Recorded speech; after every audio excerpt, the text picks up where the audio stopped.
resize your PDF file. This is currently a 8.5 by 11 page, and I want to make it 11 by 17.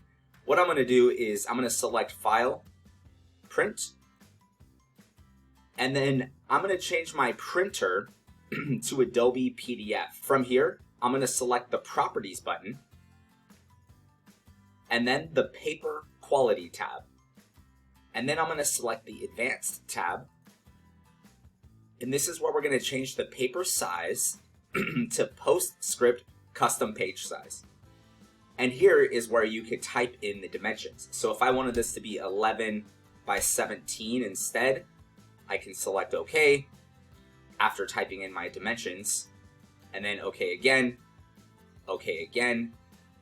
and then we can see that the new source is going to be 11 by 17, and I'm going to select Print. This is then going to prompt us to save our new file, and we now have the 11 by 17 document.